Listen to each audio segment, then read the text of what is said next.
Bom, bem-vindo a todos a mais um colóquio de física da Universidade Federal do ABC.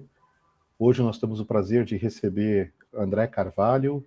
O André é brasileiro, ele fez graduação na PUC do Rio. Se eu errar alguma coisa, André, depois você pode me corrigir, tá bom? Tá legal. Depois ele fez doutorado no FRJ. Você foi aluno do Luiz Davidovich, certo? Certo. E, bom, para quem não conhece, o professor Luiz Davidovich é o atual presidente da Academia Brasileira de Ciências. Teve enormes contribuições na área de ótica quântica e informação quântica também. O André, depois então que fez doutorado no Rio, na UFRJ, ele fez pós-doc no Max Planck de sistemas complexos lá em Dresden, na Alemanha. Depois disso, ele ficou alguns anos, né, acho que cerca de 10 anos, né, como Research Fellow em diferentes universidades na Austrália, na Universidade Nacional da Austrália em Canberra.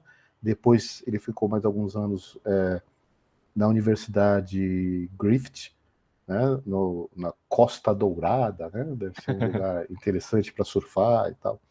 E há alguns anos ele está trabalhando na empresa Q-Control, que é uma startup, né, dessa área de tecnologias quânticas, e atualmente ele é Head of Quantum Control Solutions, né, nessa empresa, e vai falar um pouquinho para a gente de controle quântico e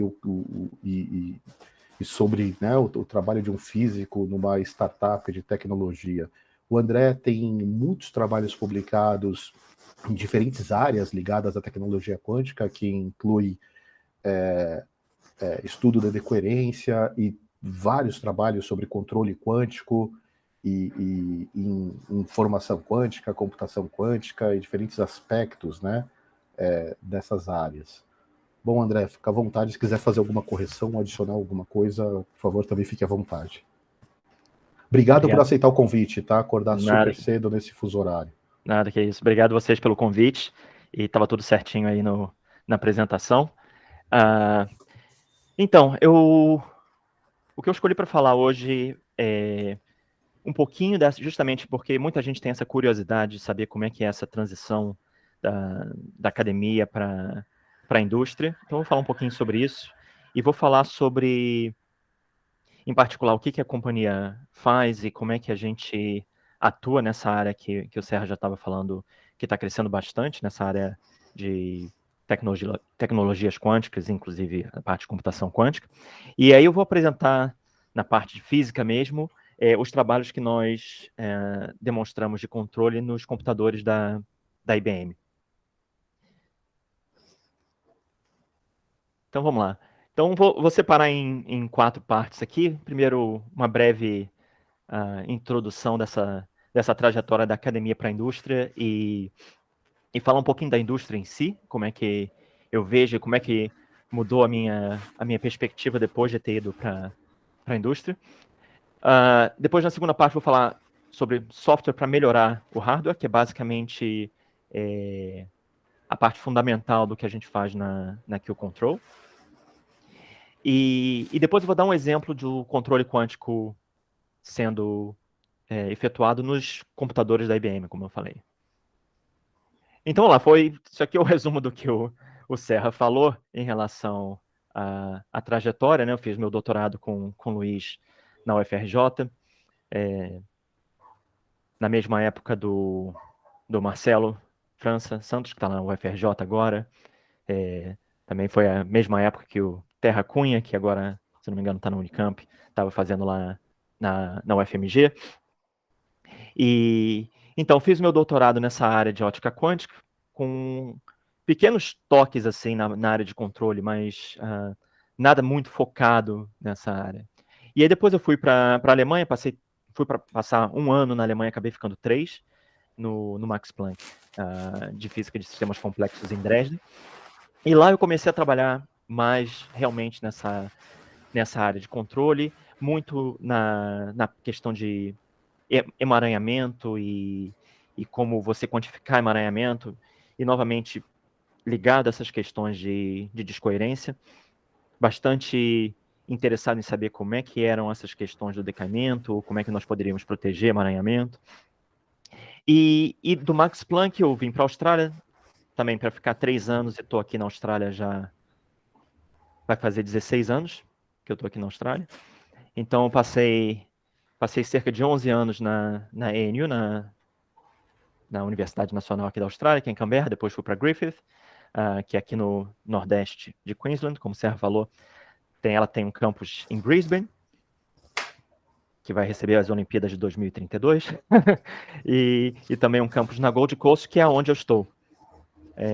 Eu moro aqui na Gold Coast. E depois de um tempo, eu fui chamado para ir para Q Control. Fui, na verdade, chamado por um antigo aluno de doutorado meu, da ANU, que já estava na companhia, e ele me convidou para entrar. E eu já estou na Q Control já vai fazer 3 anos agora, em outubro. Eu entrei, a companhia vai fazer agora 4 anos, e ela é focada nessa área realmente de promover as tecnologias quânticas e fazer com que elas funcionem bem o mais rápido possível. Então, uma das coisas que aconteceu quando eu fiz essa transição foi, primeiro, notar o quão grande o mercado de companhias quânticas era. Então, quando eu estava fazendo só pesquisa na universidade, claro, a gente fica lendo os artigos, de vez em quando sai um artigo da Google, sai um artigo da IBM, mas fora o que sai nos jornais de vez em quando, a gente não tem muita noção assim da quantidade se você não procurar, você não tem muita noção da quantidade de companhias que tem. Então, isso aqui uma figura de 2015, um pouquinho, não, na verdade, depois, mas contém aqui companhias desde 2015. E aí é uma divisão aqui em termos do que essas startups fazem. E é interessante, muita gente pergunta, inclusive, era uma discussão que se tinha muito quando eu estava trabalhando na universidade e dando aula, as pessoas perguntando como é que a gente tem que educar os nossos estudantes para saírem de um doutorado e terem, por exemplo, possibilidade de emprego, o que a gente tem que fazer. E isso foi uma questão que eu tenho visto bastante nas companhias. Eu vou mostrar um pouco depois da composição da Q Control em relação ao que nós temos em relação a físicos e pessoal da engenharia de computação e na parte de informática também. Mas as companhias, elas têm uma parte grande que são a parte de softwares e consultoria. Então, isso aqui são as companhias que estão trabalhando, por exemplo, com algoritmos quânticos. Elas estão olhando realmente no topo, assim, digamos assim, da cadeia. São as companhias que querem interagir com clientes, que estão interessados em resolver problemas que possam utilizar, por exemplo, um computador quântico ou sensoriamento quântico. Então, tem essa parte de software e consultoria. Tem a parte dos computadores quânticos mesmo, são as empresas de hardware, são as empresas que estão construindo essas máquinas, né? Você tem a IBM, D-Wave, Google, Rigetti, com várias tecnologias diferentes. E tem uma outra área aqui que o pessoal chama de Enabling Technology, são as companhias que estão trabalhando em facilitar e melhorar o funcionamento desses hardwares, seja na parte realmente de ter componentes eletrônicos e melhores formas de medir os sistemas quânticos, ou o que a gente faz, por exemplo, que é a parte de pensar realmente em como você efetua esses controles na parte numérica. Bom, então digamos, o pessoal chama de ecossistema, né, das companhias de computação quântica, se reflete também aqui no que a gente chama nessas camadas da computação quântica. As pessoas descrevem de formas diferentes, mas o que a gente pensa é que aqui na base dessas camadas, o que a gente tem é o hardware, certo? É o sistema físico que está implementando as operações que você quer fazer. Aqui em cima você tem o usuário, são as pessoas que estão, por exemplo, programando um circuito, mandando para o computador da IBM.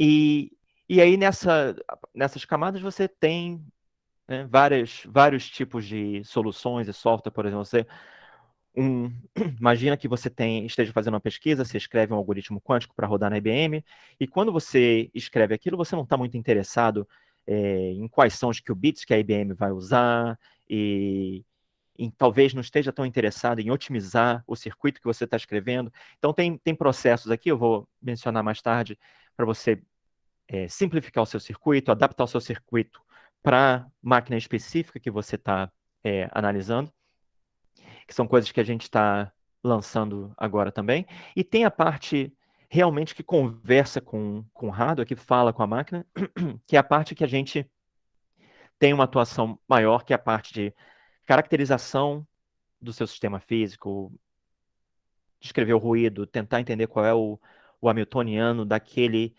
chip que foi produzido, que não é exatamente como foi pensado e desenhado no estágio de produção. Toda uma parte obviamente, de controle, de pensar nos controles. E eu vou conversar um pouco mais sobre isso aqui. E é uma tecnologia que vem crescendo e tem tido não só, é claro, as empresas que eu mencionei, mas também tem o pessoal do investimento e o pessoal que está começando a tentar aplicar sistemas quânticos nas soluções. Então, você tem, por exemplo, várias empresas na área de transporte pensando em problemas de otimização,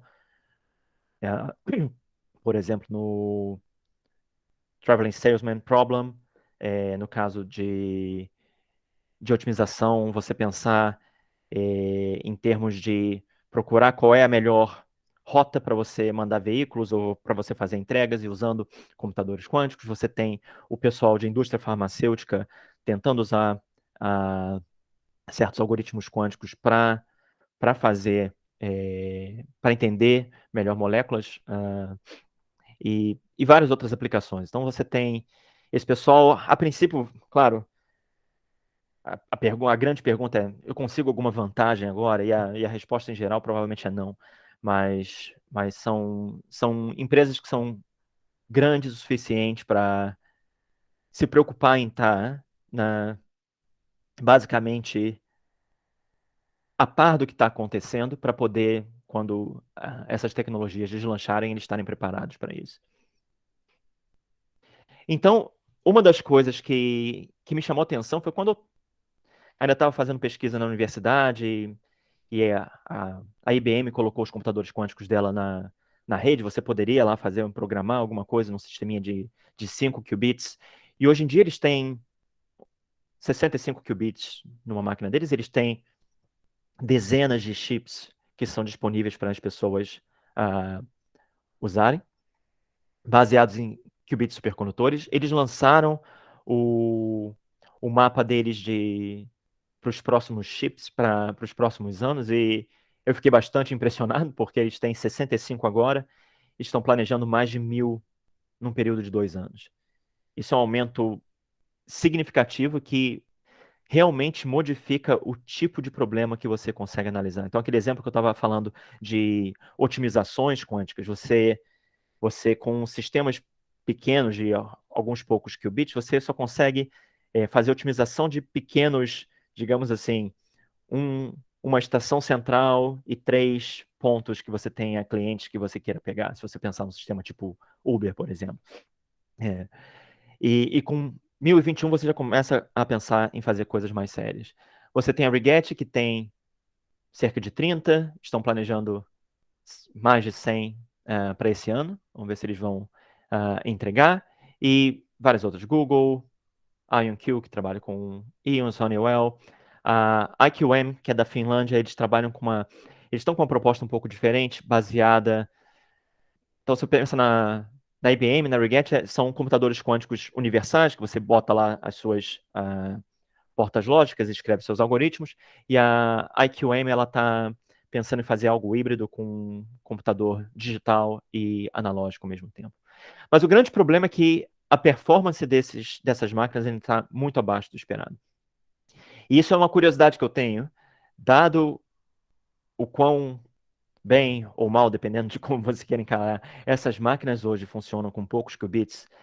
A grande pergunta é como elas vão funcionar com 1.100 qubits, certo? E é aí que aqui o control entra. Então, enquanto a gente aguarda a chegada dos 1.000 e tantos qubits, né, o que a gente pode fazer agora?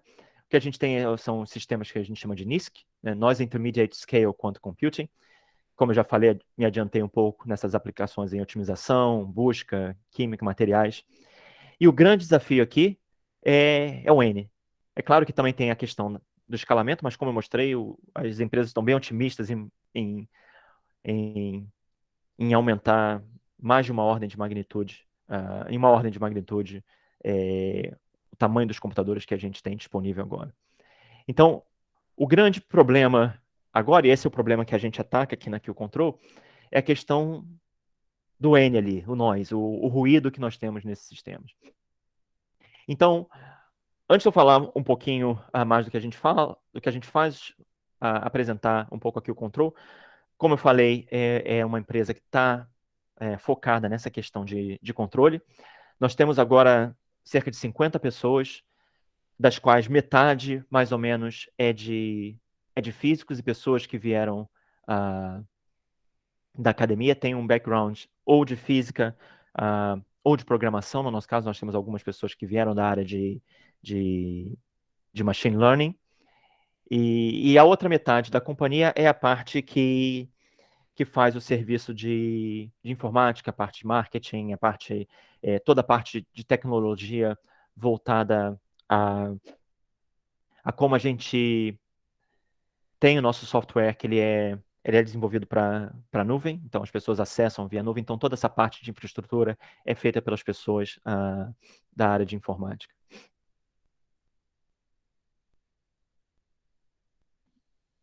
Então, as duas áreas maiores que a gente trabalha são as áreas de computação quântica, mas também a área de sensoriamento. E a ideia aqui é que, no caso da computação quântica, o fato dos sistemas quânticos serem suscetíveis a ruído justamente indicam que a gente precisa melhorar e trabalhar para aumentar a estabilidade, por exemplo, desses sistemas e como eles funcionam.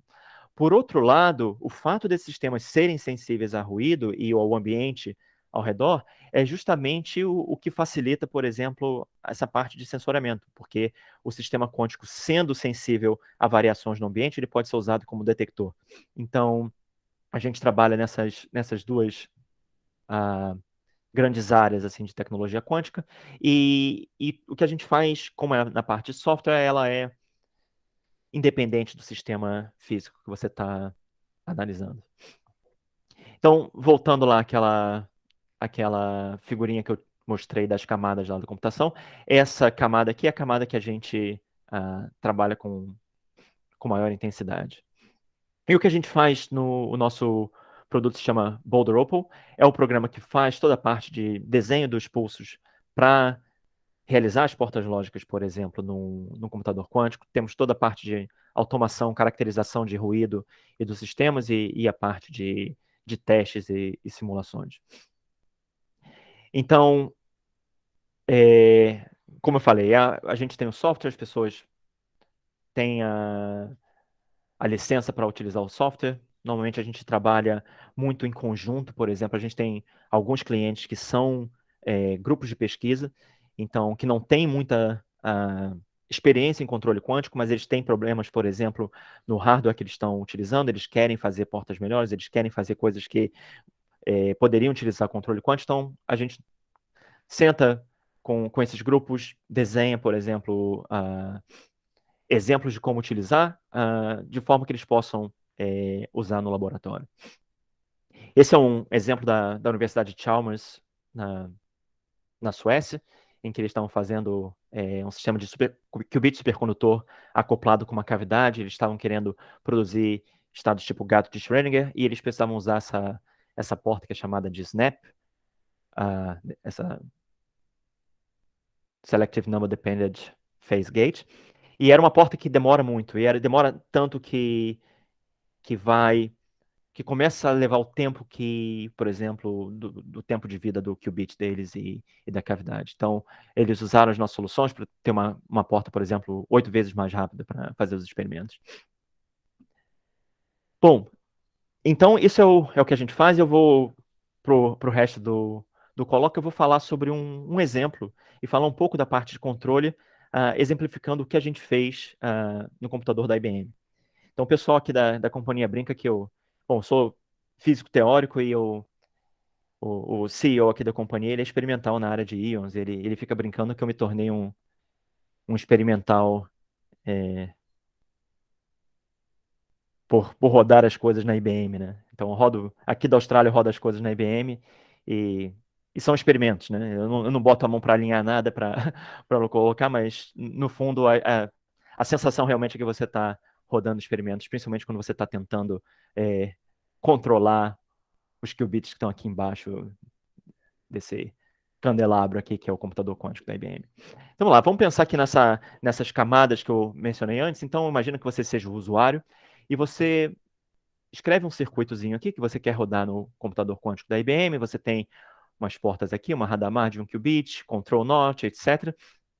E você pode simplificar, você tem processos na IBM, por exemplo, você pode simplificar, você tem um compilador que você pode simplificar o seu circuito. Portas, por exemplo, se você aplica 2 portas X aqui, obviamente que as 2 juntas dão a identidade, então você pode suprimir essas 2, é o que simplifica para cá.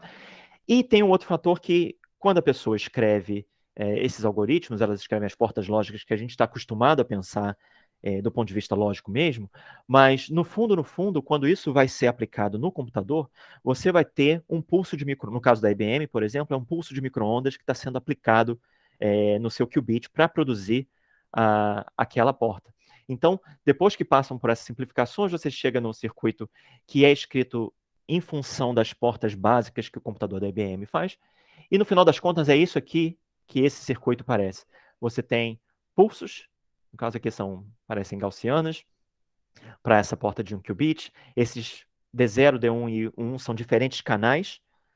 D0 no qubit 0, D1 no qubit 1, e esse aqui em amarelo é uma porta de 2 qubits. Então você vê que você tem esses pulsos que vão estar realizando essa operação física. E qual é o efeito que nós temos de ruído nesses objetos? Então, imagina que você queira fazer uma porta X, que é simplesmente você rodar o seu qubit, por exemplo, do estado fundamental. E se você simplesmente aplica um pulso constante, você vai ter um período aqui, um pulso π, trazendo ela para aqui para o polo sul. Isso seria a situação ideal, mas em muitas situações, por exemplo, você tem uma rotação, mas o sistema está rodando, por exemplo, você pode ter flutuações na frequência do seu qubit, e quando você completa a sua porta lógica, o seu estado tem um erro em relação a onde você deveria estar, que é esse ponto verde aqui. Então, o que a gente faz na Q-Control é exatamente pensar nesses problemas e pensar em soluções de como melhorar essas portas. Então, vamos pensar aqui novamente na questão da IBM. Imagina que você tem um circuito, você tem lá aquela porta, e como eu mostrei antes, a porta... E desculpa que eu fiz uma transição aí de slide em português para inglês, mas eu estava aproveitando que eu já tinha de outras apresentações. Então, você tem o pulso padrão aqui da IBM, que são esses pulsos gaussianos com algumas rotações virtuais, que eles chamam Z, mas é assim que, quando você escreve a operação X no seu circuito, é isso aqui que está sendo enviado para o computador, através de instruções que você pode usar o programa deles, que é chamado de Qiskit. Bom, o que nós fazemos é olhar para esses pulsos e redesenhar esses pulsos, pensar o que nós podemos fazer para alterar esses pulsos de forma que eles sejam robustos aos ruídos que nós temos nesses sistemas. Então, esse é o que eu vou mostrar no resto da apresentação. Então, como é que a gente faz o desenho desses pulsos? Então, se a gente pensar assim, no sistema que nós temos aqui as portas que nós escrevemos lá no circuito. Você interage com o Qiskit Pulse, que é o programa da IBM, em que você pode manipular os pulsos que você está mandando, e isso aí vai ser enviado lá nesse candelabro aqui, pelos cabos, até chegar no qubit. Então, quando você manda por aqui, você vai ter o seu pessoal que trabalha na parte experimental, você vai ter o seu gerador de ondas arbitrário. Isso aí vai passar pelas suas linhas de controle, pelos fios, o que quer que seja, até chegar no seu sistema quântico. Então, no seu sistema quântico, você vai ter ruído, você vai ter um modelo para aquele sistema, e na parte de hardware e de eletrônica, você vai ter limitações de banda do pulso, você vai ter distorções, possíveis distorções ou atenuação dos seus pulsos, e tudo isso você precisa levar em consideração. Então, vamos dar uma olhada aqui no hamiltoniano. Eu não vou ter muitas equações, porque a ideia justamente é um colóquio, não vou gastar muito tempo nas equações, mas o que a gente tem aqui é um hamiltoniano que tem uma parte de controle, e a gente assume que pode ter, por exemplo, um ruído nessa parte de controle também. Ou seja, quando você está gerando o pulso para produzir a sua porta lógica, você pode ter flutuações. Essas flutuações estão indicadas por esse termo beta de t aqui, são termos lentamente variáveis aleatórios. E você pode ter um processo também aqui de defasagem, que por esse parâmetro eta aqui e um fator de sigma z, que é simplesmente uma rotação do qubit. Então, o que a gente faz é que a gente pega esse hamiltoniano de controle, que vai ter um termo aqui que eu estou chamando de gama de t, que é o formato do pulso. É o envelope daquele pulso que gera aquela porta lógica. E é isso aqui que a gente vai trabalhar para modificar. Bom, como é que funciona isso na prática com a gente? Bom, no nosso produto a gente tem uma interface que é em Python. A gente faz um programa, você tem várias funcionalidades em Python. Uma vez que você tenha o seu hamiltoniano, você coloca quais são os inputs, né, quais são os parâmetros que você vai usar. Então, por exemplo, qual é a intensidade máxima que você pode usar naquele hardware, qual é a frequência de RAB que você pode usar. Você pode indicar, por exemplo, você cria um hamiltoniano com essas variáveis que são optimizáveis. Você pode adicionar, por exemplo, os termos que você quer que o seu pulso seja robusto, né? Contra que fatores você quer que o seu pulso seja robusto, e você roda uma otimização. E no começo, quando a gente começou a rodar as otimizações, a gente fazia essas funções constantes por pedaços, né? E implementamos isso aqui na IBM. Quando nós implementamos, veja que isso aqui era um pulso que estava fazendo uma rotação de π, então o que a gente esperava é começar aqui no estado fundamental, nenhuma população num estado, e depois ir para uma população total aqui. Isso aqui é basicamente a medida do sigma z desse qubit. E nós vimos que os pontos são aqui os pontos experimentais, e a curva seria a simulação, e a gente vê que teve uma variação muito grande, ou seja, o pulso não estava implementando aquilo que a gente imaginava que ele estaria implementando. E uma das coisas que a gente percebeu é que o sistema da IBM não gosta que a gente mande pulsos muito complicados assim. E isso não é, de certa forma, inesperado, porque se você mandar pulsos que estão variando muito rapidamente, o seu sistema de eletrônica pode não conseguir fazer essas alterações no tempo hábil, certo? Então, nós temos basicamente alguns elementos aqui da eletrônica que impõem algumas características que você tem que levar em conta. Então, uma coisa que a gente fez, por exemplo, que a gente é capaz de fazer no produto é criar, por exemplo, um filtro. Então, ao invés de mandar o otimizador simplesmente gerar um pulso sem nenhuma... Nossa, tá faltando a palavra aqui em português. Qual seria a palavra para constraint? Desculpa aí. Vínculo. Vínculo é uma boa palavra. Sim. Então, se você... Obrigado, Serra. Então, se você quiser, você pode incluir certos vínculos aqui. Nesse caso, o que nós fizemos foi criar esse critério adicional para que o pulso fosse mais suave. Então, a gente gerou o pulso mais suave aqui, novamente com a mesmo efeito de robustez. E quando você coloca no hardware, você tem agora uma melhor, né?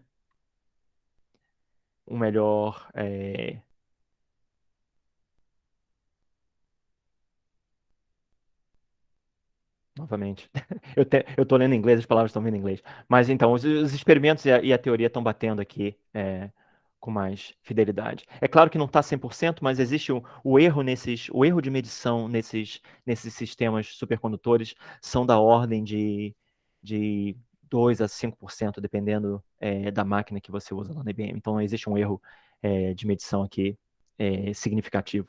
Mas então a gente ficou contente com isso aqui, ficou feliz que as coisas estavam funcionando relativamente bem.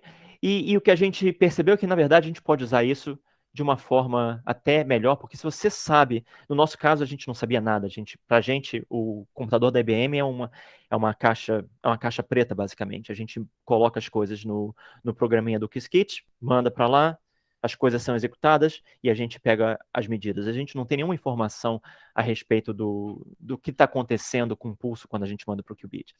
Mas o que a gente sabe é o seguinte, para grupos experimentais que têm, por exemplo, eles sabem qual é a resposta em frequência das linhas de controles deles, eles podem colocar isso como um input no programa e entender qual seria o formato do pulso que eles têm que mandar, de forma que o pulso que atinja o qubit seja o pulso que eles querem. Então, você pode incluir esses vínculos dessa forma também. Eu vou pular essa parte aqui que fala um pouco da questão da programação, mas isso aqui é um teste, por exemplo, que nós fizemos justamente para testar esse pulso na IBM.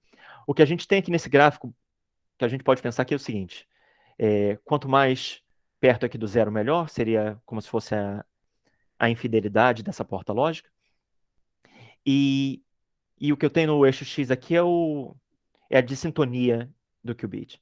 Então, quando a gente está aqui no zero, a gente está em ressonância com o qubit, a gente está aplicando o pulso em ressonância, é como você espera que ele funcione.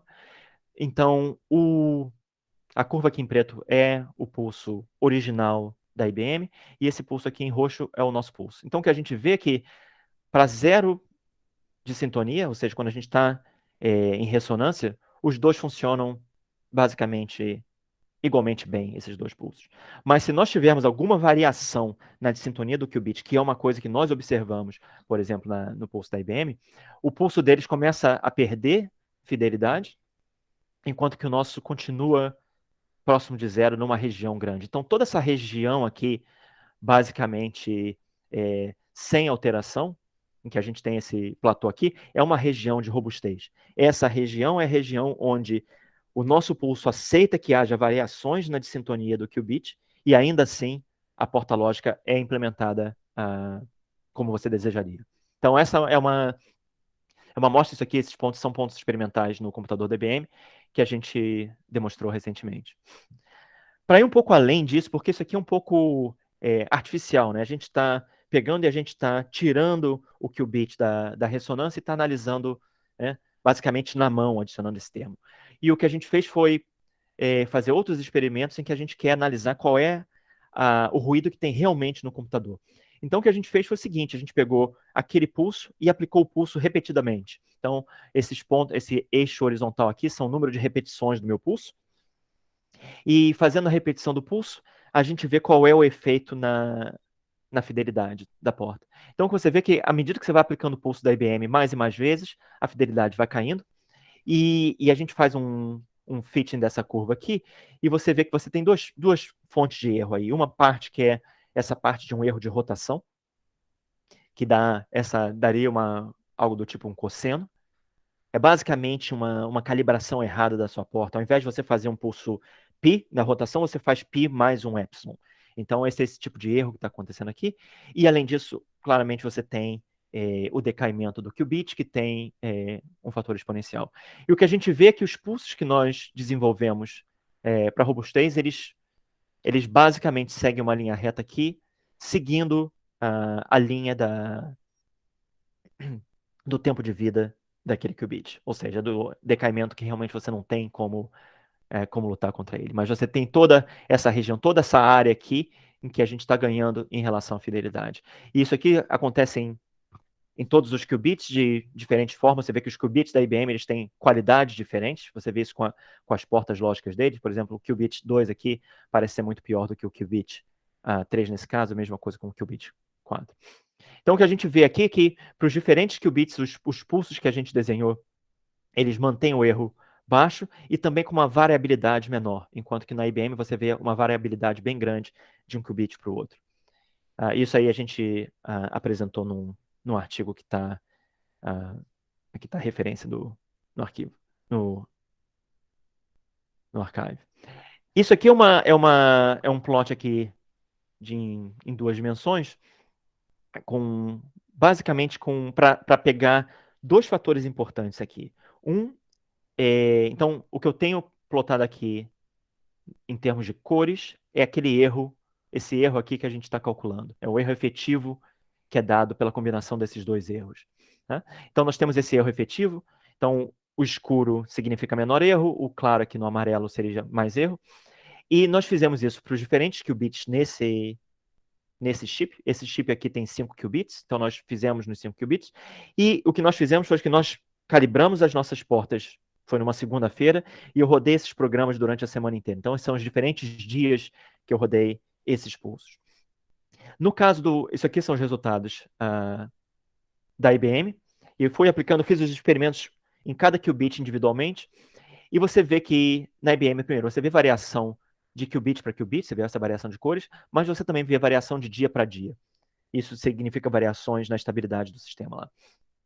E enquanto que os nossos pulsos aqui eles são muito mais homogêneos. Então, o que a gente consegue fazer é estabilizar não só no tempo, mas também espacialmente na máquina deles. Outra coisa que é importante notar é que o nosso pulso aqui ele foi calibrado uma única vez, enquanto que o pulso da IBM era calibrado diariamente. Então, mesmo eles calibrando diariamente, havia bastante flutuação. Outra coisa que foi mais interessante ainda de observar nesses pulsos foi que eu decidi rodar todas essas portas lógicas simultaneamente. Então, ao invés de fazer um experimento no qubit 0, outro no qubit 1 e assim vai, eu fiz um experimento onde eu jogava esses pulsos simultaneamente em todos os 5 qubits. E quando eu fiz isso, a performance do pulso da IBM foi terrível. Você vê que esse quadrado aqui está muito mais claro do que o anterior. Isso porque as portas estão muito piores do que anteriormente. E uma das coisas que acontece é que você está jogando quando você está jogando uma micro-ondas, por exemplo, no qubit 1, você pode ter alguma coisa escapando para o qubit 2 ou para o qubit 0 e outros efeitos de interação entre esses qubits. E os nossos pulsos que foram desenhados para ser robusto para amplitude e defasagem, eles mantiveram o mesmo desempenho. Então, a gente mostrou um ganho de pelo menos 10 vezes nesses experimentos na IBM. Mas, então, a segunda parte que eu queria falar em relação a essas portas são as portas, isso tudo foi para um qubit só. E uma das limitações que a gente tem, que realmente limita os processos e esses algoritmos quânticos, são as portas de 2 qubits. E nessas portas de 2 qubits, o que a gente notou foi que era muito difícil de produzir com os modelos que nós tínhamos. E basicamente, resumido nessa figura aqui. O que a gente tem nessa figura é uma porta de 2 qubits. A linha pontilhada aqui, tracejada, é o modelo que a gente tem dado pela IBM. Então, a gente tem um modelinho lá, um hamiltoniano, a gente pode fazer uma simulação. E os pontos são os experimentos. Ou seja, o modelo que era dado, basicamente, não bate com os experimentos. Ou seja, esse modelo não é completo, falta alguma coisa ou ele está errado. Então, nós estamos trabalhando, de certa forma, para pensar em calcular, eu tenho alguns resultados em relação a isso, a descobrir quais são os termos extras que tem no hamiltoniano. Mas uma outra opção é você ignorar o modelo da IBM e pensar no computador da IBM como uma caixa preta, como eu falei anteriormente. E nesse caso de pensar como uma caixa preta, o que a gente desenvolveu foi um mecanismo de feedback aqui usando reinforcement learning aqui. Então você tem uma situação que a gente tem um pulso, a gente manda esse pulso para o computador quântico, e ao invés de ficar tentando desenhar esse pulso a partir de um modelo, a gente simplesmente manda o pulso. Manda o pulso e mede. Então a gente mede o estado do sistema. A partir desse estado, a gente tem um agente aqui desse algoritmo de aprendizado para aprender sobre o sistema e vai construindo esse pulso. E no final da construção do pulso, a gente manda esse pulso novamente para o sistema e calcula a fidelidade da porta. E isso aí te dá uma recompensa para aquele pulso. E esse processo vai acontecendo iterativamente até que a gente obtenha um pulso que funcione no sistema. Então, isso aqui são os diferentes estágios, né? Aqui a ação, que é o pulso de controle, você vai fazendo intervalo por intervalo. A cada intervalo você faz um experimento, você mede o sistema, você faz uma estimativa, vai aprendendo.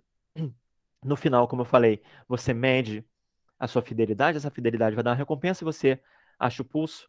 E aqui está a referência para esse trabalho. E aqui é como, basicamente, o resultado a partir de episódios. Cada episódio é um pulso completo, tá? Então, a gente começou aqui com uma fidelidade média de 0,6 e, a partir de um certo número de episódios, ela foi, né, chegando no valor de fidelidade próxima de 1. Ou seja, a gente descobriu qual é a porta lógica sem ter informação a respeito do sistema.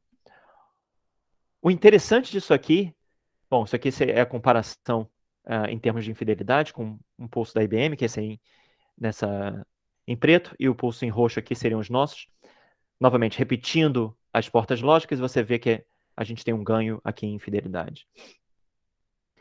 O mais interessante nisso aqui, isso aqui tem uma comparação de dois métodos diferentes. A gente usou um Simulated Annealing aqui, que não é com aprendizado reforçado, e outro com aprendizado reforçado, com resultados semelhantes. Esses aqui são os pulsos que nós obtivemos em relação à modulação. Agora, uma coisa interessante que nós vimos aqui é que nós rodamos esses mesmos pulsos que levaram... Porque leva muito tempo para fazer esse aprendizado, porque quando você... Não sei se algum de vocês roda alguma coisa na IBM, mas você tem que mandar o sistema para a IBM, ele entra numa fila, espera na fila porque você tem outras pessoas rodando e depois ele vai. Então, nesse processo de aprendizado, e como nós tínhamos que fazer muitas medidas, esse processo levava um bom tempo. E o que aconteceu de interessante é que, porque como o processo demorava um bom tempo, aparentemente o algoritmo aprendeu a respeito das flutuações do sistema. Então, o pulso obtido depois de alguns dias de treino foi um pulso que, na verdade, pode ser usado quase um mês depois, e ainda assim obviamente que ele não é tão bom como ele era no começo, mas ele ainda assim é melhor do que o pulso da IBM, que é calibrado diariamente. Então, isso foi uma boa surpresa para a gente. Então, que é uma questão que era um problema, porque você fazer esse aprendizado leva tempo. Por outro lado, a gente aprendeu, quer dizer, aprendeu, né? A máquina criou um pulso, certo? Aprendendo esses problemas, essas instabilidades da máquina para criar pulsos que podiam rodar por um mês. Isso aqui é um passo para mostrar, por exemplo, como isso aí, como é que a gente levaria isso mais para cima no nível de circuitos, certo? Isso aqui que a gente mostrou foi simplesmente uma porta lógica, mas aqui já seriam 3 portas lógicas em sequência para fazer um swap. E aí você vê novamente que, como a gente melhorou uma das portas, quando a gente pega essa porta lógica e coloca de volta no circuito, você continua tendo um ganho, e esse aqui é o ganho que tem em relação ao pulso padrão da IBM e o pulso que a gente gera. Outra coisa que nós fizemos foi utilizar esse mesmo mecanismo para portas de 1 qubit, mas para gerar portas mais rápidas. E o que nós conseguimos aqui foi gerar portas que são até 3 vezes mais rápidas do que a porta padrão da IBM, o que é uma grande vantagem, porque no final das contas, uma das limitações é o tempo de vida dos qubits. Então, isso aqui te dá mais oportunidade de realizar mais portas no menor intervalo de tempo. Bom, então é isso aí. Acho que eu consegui fazer nos 50 minutos, até um pouquinho menos. E estou aberto aí para pergunta de todos vocês aí. Obrigado. Muito obrigado, André. Alguém quer fazer uma pergunta?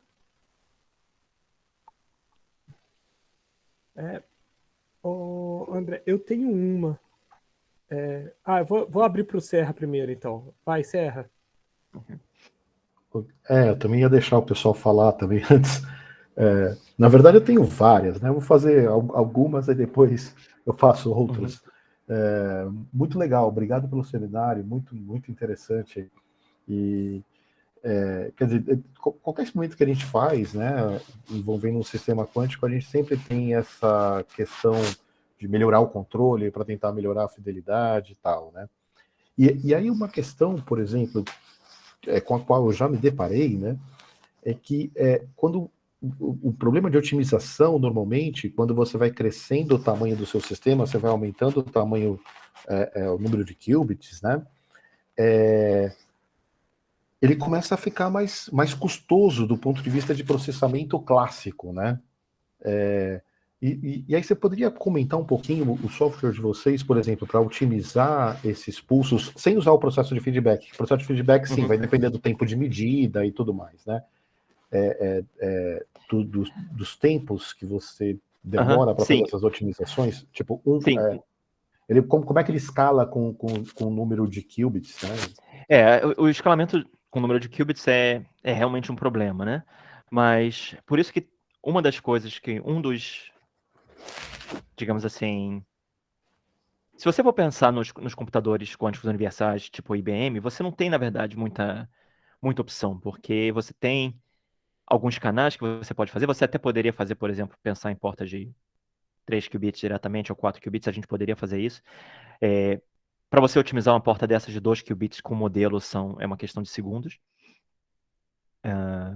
Se você começa a aumentar, aí eu não sei exatamente como é que é a escala da otimização, porque depende de vários fatores. Por exemplo, depende de quão segmentado está o seu pulso, certo? Porque você pode fazê-lo de várias maneiras. Uma maneira, por exemplo, que eu mostrei é de você dividir o pulso em intervalos de tempo, certo? Então, cada valor naquele intervalo de tempo é uma variável de otimização. Então, se você tiver um pulso com 10 valores, ou se tiver um pulso com 100, a otimização com 100 vai levar mais tempo, porque você tem mais parâmetros para otimizar. Mas você tem truques, você pode, por exemplo, usar uma base diferente, usar a base de Fourier, usar uma base diferente para fazer a otimização do seu pulso. Então, do ponto de vista de 1 qubit ou 2 qubits é da ordem de segundos. Quando nós não fizemos realmente nenhuma otimização com portas de mais do que isso, porque na IBM o que você faz é concatenar essas portas de 2 qubits e de 1 qubit. Então a maneira mais prática para esse computador em particular é você criar, por exemplo, o que a gente faz, a gente cria uma base, digamos assim, de dados a gente roda, a gente faz a otimização, a gente vê, ok, hoje essas aqui são as minhas portas otimizadas, e a gente tem até um outro produto que é chamado de FireOpal, que facilita na questão do circuito. Então, se você tiver um circuito, você escreve o circuito, você joga o circuito, e aí o FireOpal vai fazer as substituições, vai compilar o seu circuito, fazer as substituições adequadas para rodar melhor no computador da IBM, sem que você precise ficar pensando muito na otimização. Se você é uma pessoa que tem o seu próprio sistema físico, você tem o seu experimento que você quer fazer, aí você pode brincar um pouco mais com o Boulder Opal para fazer essas otimizações. Então, eu não tenho uma ideia assim, de portas de muitos qubits, porque nós realmente não tentamos nesses experimentos. Mas você vê, é semelhante com o que acontece com simulações, certo? Quando você vai fazer simulações, a gente fez otimizações de até 10 ou 12 qubits em sistemas de átomos de Rydberg, mas foi para fazer uma demonstração para um possível cliente. Mas o tempo ainda é um tempo factível. Ainda é um tempo factível. Mas aí, além disso, aí começa a ficar complicado, porque aí você vai gastar um tempo enorme para Mas como os pulsos otimizados duram um certo tempo, então, sim, eu digo, com a mudança do ruído, né? Exatamente. E aí, só um comentário, né? Nos experimentos que a gente faz em RMN, que tem toda aquela questão, não é escalável, etc. e tal, mas o sistema de controle é parecido. O que muda é que a gente usa radiofrequência em vez de micro-ondas, né? A gente está em outra janela, né, de frequências, né? E aí, algo que a gente conhece, né, do sistema, a gente sabe que o circuito tem impedância. Então, sei lá, você programa um pulso quadrado, e ele não vai sair quadrado porque você tem lá uma impedânciazinha lá do seu circuito RLC lá que vai conectar com a anteninha, né, para gerar o pulso e tal. Eventualmente a gente consegue até medir exatamente o pulso que você está produzindo, colocando uma anteninha lá dentro do probe, né? Na verdade, no Brasil a gente não faz isso porque o probe custa muito caro e se a gente estragar o probe, depois a gente não consegue comprar outro, né? Mas alguns grupos que não têm esses limites financeiros conseguem fazer isso, né? E o próprio modulador digital tem aqueles errinhos também, você pode botar no osciloscópio e ver e tal. E de fato, tendo esse conhecimento, fica mais fácil otimizar, né? Agora, o que eu achei interessante é a proposta de você fazer a otimização sem necessariamente conhecer o hardware, só vendo o efeito através do que você mede, né? Sim. E aí Desculpa, vai. Uma curiosidade quanto é que custa para o consumidor, sei lá, um consumidor acadêmico, assim, né? Se existe algum desconto e tal, a licença desses softwares, ou se existe alguma possibilidade de co-desenvolvimento, né? Aham. A gente tem um plano com três níveis de licença, né? Porque a licença envolve não só o software, mas também o acesso aos computadores que a gente tem nas nuvens. Então, quando você vai rodar, você manda para os computadores das nuvens, que a gente tem, inclusive, por exemplo, se você tenta fazer um sistema maior, a gente liga automaticamente a computação com, com a carta gráfica. E então, o que a gente tem para os acadêmicos a gente disponibiliza mais horas de, de, de computação na nuvem. E começa o nível mais básico está em $1.500 a licença por um ano. E aí você vai até começa em 1.500, depois vai para 5.000, depois para 12.000. E isso, o que vai aumentando nisso, aumenta basicamente a capacidade computacional e o número de horas que você tem disponíveis. E então a gente tem bastante cliente acadêmico, na verdade. Acho que a gente tem mais cliente acadêmico do que cliente na indústria no momento. Porque é uma facilidade para os grupos experimentais em relação a não ter que, basicamente, o que eu ouvi de um cliente foi, ainda bem, porque senão eu ia ter que gastar um ano do meu aluno de doutorado para entender esses pulsos e fazer alguma coisa. Então, isso foi realmente uma coisa assim que as pessoas levam em consideração o tempo que eles ganham usando esses softwares. E a certeza que vai estar de fato otimizado, né? Porque é algo dedicado a isso, né? Sim, exatamente. Eu tenho mais perguntas para fazer, mas eu vou deixar os colegas Eu tenho perguntarem. uma pergunta no chat aqui, do Jefferson. Deixa eu ler aqui. Qual o intervalo entre a execução de episódios e o seguinte, no cenário do Reinforcement Learning? Uhum. Esse método pode ser utilizado para aprendizado de portas lógicas ainda maiores? 3 qubits, por exemplo. Sim, então começando pelas portas lógicas maiores, sim, está ligado um pouco com a pergunta do Serra. O que nós fizemos recentemente não foram 3 qubits, mas nós fizemos portas lógicas envolvendo, ao invés de usar um qubit, a gente usou um qtrit. Então nós otimizamos por 3 níveis em que a gente fazia um swap em níveis diferentes. Isso não foi feito na IBM, foi feito num laboratório no Lawrence Livermore, nos Estados Unidos, mas usando justamente esse tipo de procedimento, em que a gente, ao invés de partir de um modelo, a gente usou esse feedback fechado. Em termos do intervalo do episódio, ele vai depender um bocado. A gente otimizou bastante isso aqui, deixa eu. Uma das coisas que a gente faz aqui é quando a gente vai fazendo segmento por segmento, e o que realmente demora são essas medidas. Então, o que a gente fez foi procurar qual é o menor número possível de medidas que eu tenho que fazer, porque senão você tem que fazer todo um processo tomográfico do estado que vai levar muito tempo no computador da IBM. Então, a gente faz aqui, a gente reduz ao máximo o número de medidas. Hoje em dia a gente está conseguindo fazer. É porque tem duas maneiras de rodar essas coisas na IBM. Você pode rodar simplesmente sem uma reserva de tempo.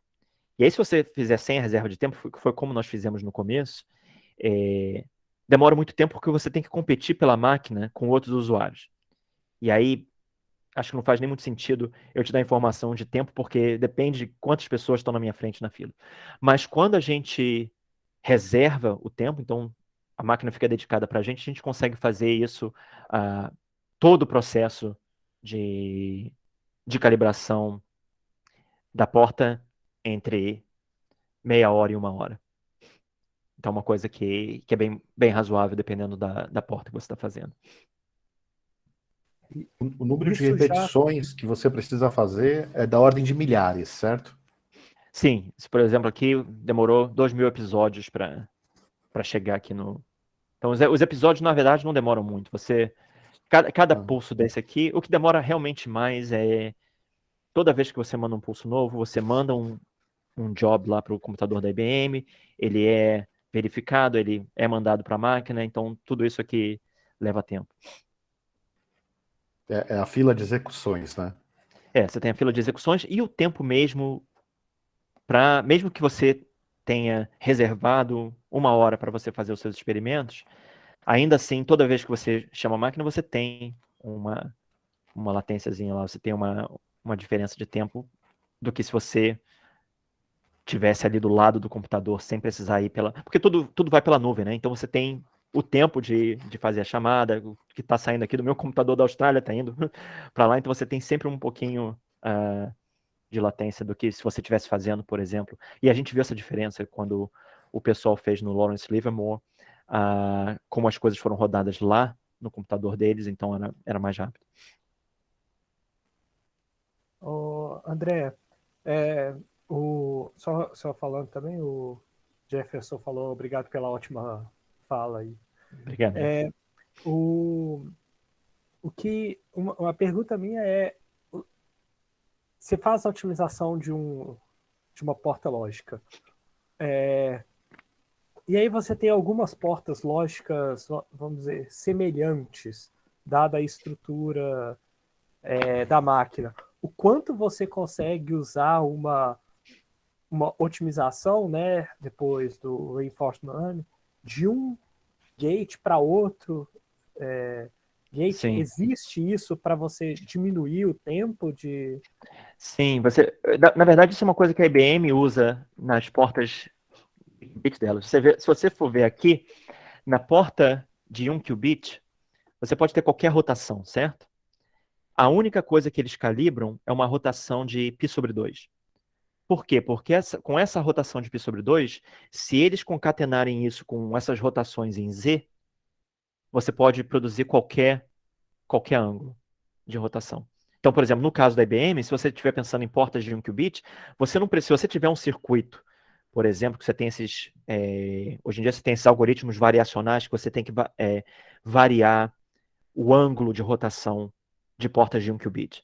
Você não vai ficar otimizando para cada ângulo que você tiver. Você provavelmente até seria mais eficiente, assim, a porta seria melhor, porque se você estiver rodando pouco, você talvez consiga fazer um pulso mais curto, mas do ponto de vista prático não é factível, porque aí você tem que otimizar para cada ângulo, então não faz sentido. Então o que a gente faz aqui, a gente adota, por exemplo, a gente pode adotar esse procedimento do IBM, que ao invés de fazer essa otimização que otimiza o pulso por completo, a gente pode otimizar simplesmente o pulso de π/2, e aí concatenar com essas portas que eles chamam de virtuais, que tem basicamente erro zero, que é simplesmente uma mudança de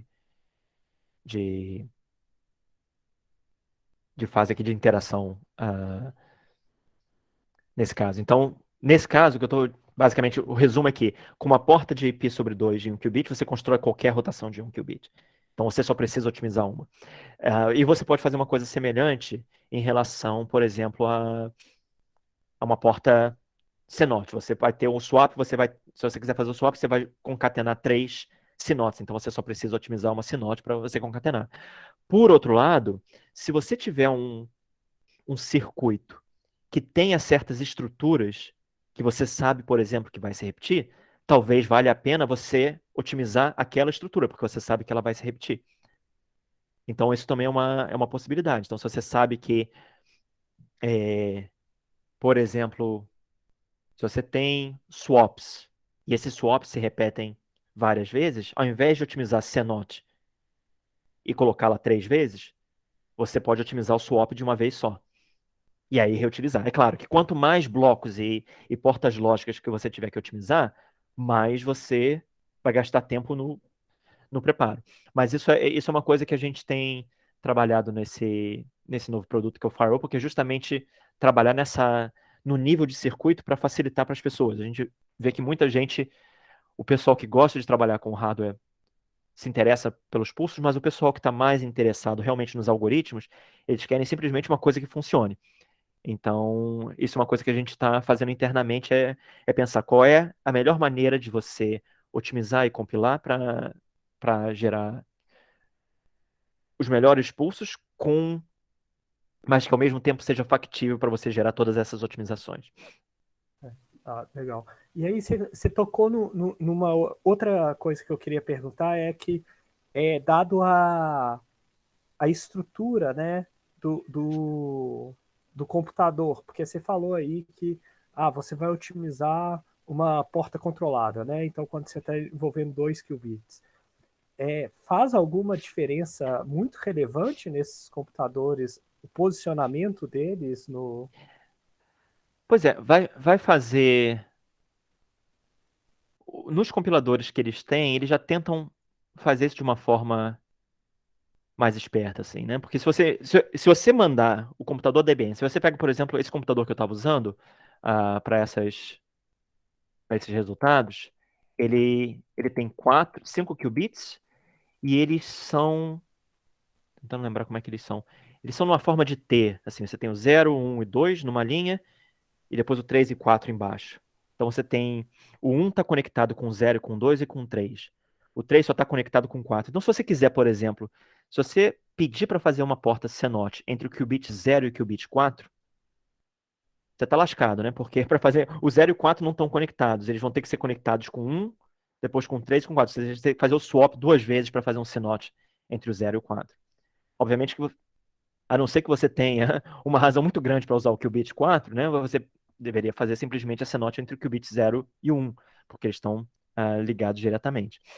Então, esse é um fator relacionado com a geometria lá do seu chip. O outro fator é o fator de fabricação, né? Você vê aqui, por exemplo, aqui o qubit 4 é a ovelha negra aqui desse chip, certo? O qubit 4 ele tinha o pior resultado disparado quando você fazia as portas isoladamente em cada um deles.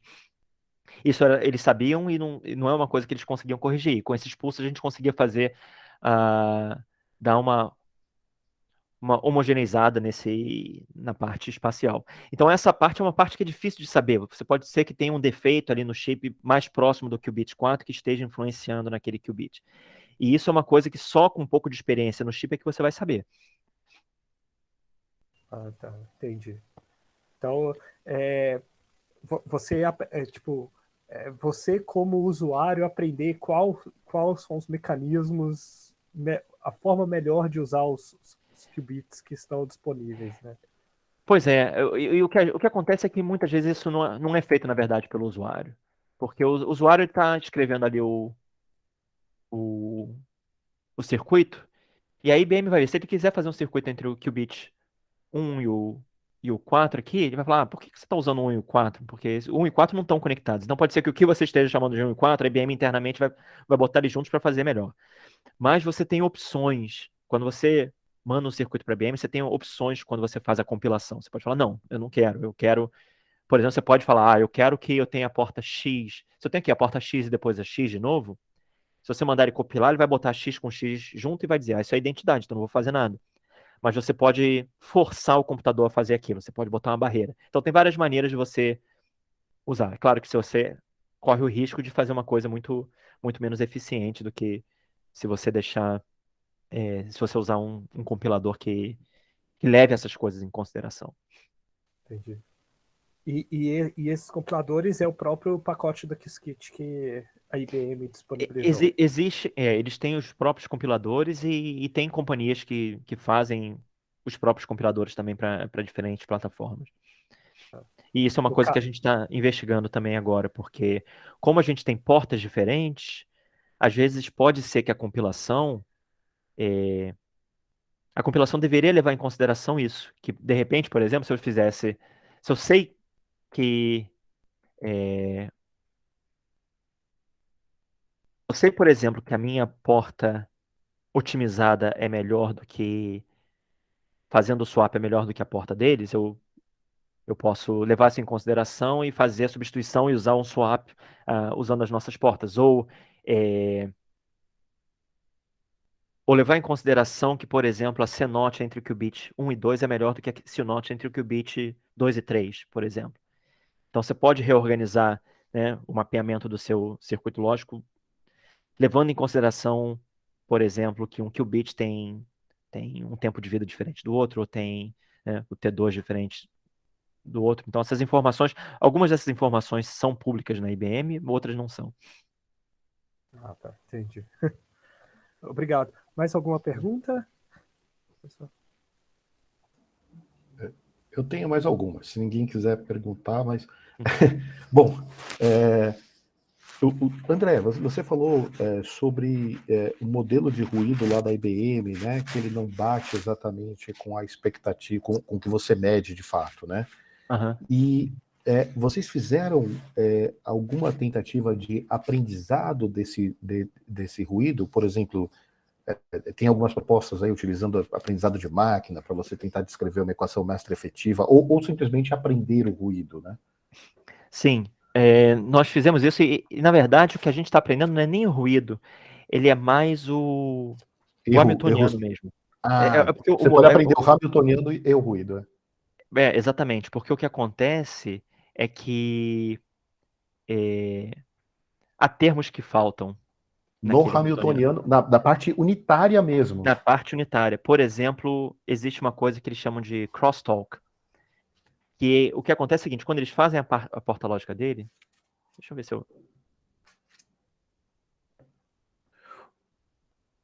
tenho alguma coisa aqui. Esses termos que faltam poderiam também estar associados a algum erro sistêmico?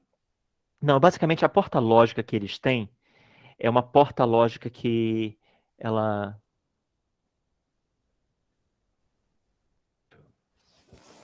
Essa aqui. Esse pulso aqui, ele é um pulso que está atuando no qubit 1, mas ele é mandado na frequência do qubit 0. Então essa porta lógica funciona mandando... eles têm uma interação e você manda um pulso em um qubit na frequência do outro. Uhum. Aí você pode imaginar o que acontece. Imagina, você está mandando aquele micro-ondas no seu qubit 1, na frequência do qubit 0. Se alguma coisa desse micro-ondas passar para o qubit 0, vai estar em ressonância com ele. Ou seja, vai criar uma rotação.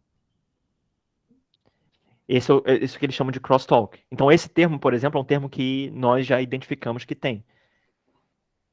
E que você tem que medir justamente, fazendo otimizações, ou machine learning. E que na descrição teórica, eventualmente, ele é desprezado. Exatamente. E aí o que nós fazemos é o seguinte, nós montamos modelos do hamiltoniano de termos extras que a gente quer identificar, e aí a gente tenta descobrir quais são os coeficientes desses hamiltonianos. Deixa eu ver se eu... Deixa eu tentar... Mas você chuta os termos extra a priori, né? Você pode chutar o termo extra, ou você pode ter... Pode escrever lá uma decomposição de matriz de Pauli e ver o que aparece. Né? Tá vendo aqui Uhum. Esse aqui, por exemplo. Esse aqui é exatamente aquela mesma figura, mas utilizando um aprendizado. Então você vê que agora a gente consegue reproduzir de uma forma boa o que está acontecendo, adicionando certos termos no seu hamiltoniano. E o que estava faltando aí era a parte unitária da dinâmica, não necessariamente a parte não unitária. Exatamente. Legal. Então, nesse caso aqui, estava faltando um termo desse tipo. Você consegue fazer com que ele funcione. Mas isso é uma coisa que a gente ainda está... Inclusive assimétrico, né? Z e X, né? Exatamente. Nós estamos fazendo isso de uma outra forma agora também, usando um modelo um pouco mais fundamental. Porque esse aqui é basicamente o termo efetivo que você consegue na porta lógica deles. Legal, legal, interessante.